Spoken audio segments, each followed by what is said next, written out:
परम मित्र के लिए अब देश के बाकी लोगों को सड़क पे आना पड़ेगा। अडानी ग्रुप्स ऑफ कंपनी के लिए मोदी सरकार ने 1700 करोड़ की कंपनी, दोस्तों 1700 करोड़ की कंपनी को 76 करोड़ रुपए में कैसे भेंट कर दिया। मतलब 96% का डिस्काउंट मोदी सरकार ने अडानी को देकर देश के लिए अपनी देशभक्ति कैसे साबित की है, बताएंगे आपको इस वीडियो में। और ये भी बताएंगे कि आज तक मोदी जी और अडानी जी के इस दोस्ती में सरकारी खजाने और सरकारी चीज़ों का कैसे इस्तेमाल किया गया है। तो वीडियो को पूरा ज़रूर देखिएगा। पैसों के इस खेल में, राजनीति के इस फेर में क्या कहानी रची गई है, जानने के लिए वीडियो के अंत तक बने रहिएगा। नमस्कार, स्वागत है आपका देश नीति में।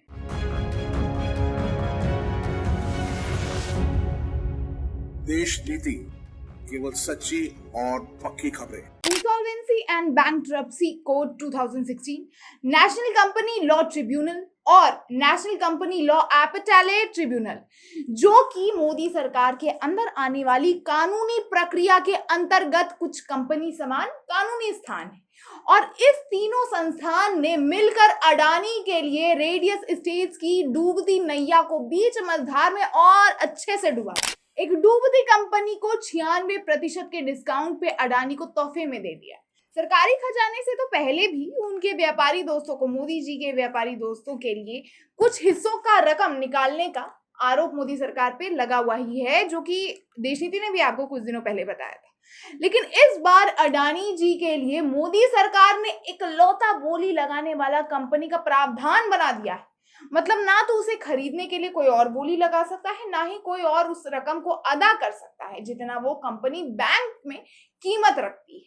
हालांकि कई ऐसे उदाहरण हैं जिसका जिक्र आगे वीडियो में होगा, लेकिन यहाँ अडानी जी के लिए कैसे कंपनी की नीलामी तक रुकवा दी जाती है और केवल बोली पे कंपनी बिकती है, और वो भी 96% के डिस्काउंट पे, उसका जिक्र हम अभी करेंगे। मतलब आप इस चीज को ऐसे समझिए कि आपने एक कंपनी शुरू की, अच्छी चली, और वो कुछ कारणों से कंगाल हो गई, जिसकी नीलामी अब आप करवाना चाहते हैं। लेकिन उस कंपनी की कानूनी तरह से नीलामी नहीं करवाई जाती है।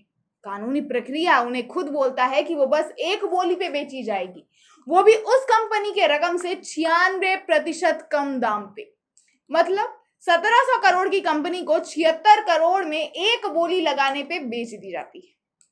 जबकि लेनदारों ने दावा तक किया था कि रिजोल्यूशन प्रोफेशन यानी आरपी यानी समाधान पेशेवर जयेश संघ राजका और सबसे बड़े लेनदार एचडीएफसी लिमिटेड ने मिली भगत की थी, जिसके कारण केवल एक बोली प्राप्त हुई, वो भी अडानी जी की, और उन्होंने दिवाला प्रक्रिया को फिर से शुरू करने की मांग तक की थी।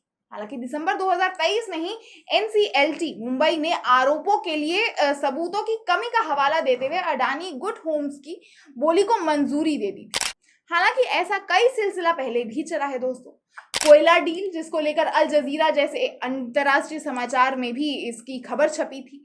मोदी सरकार ने अडानी कोयला डील्स को अनुमति दी थी कि जिसके बारे में मोदी सरकार को पता था कि वो अनुचित थे यानी सही नहीं थे, तब भी उन्हें ये डील दी गई थी। जबकि मोदी सरकार में कोयला का कारोबार सबसे ज्यादा अपारदर्शी रहा है, मतलब पारदर्शी नहीं रहा है।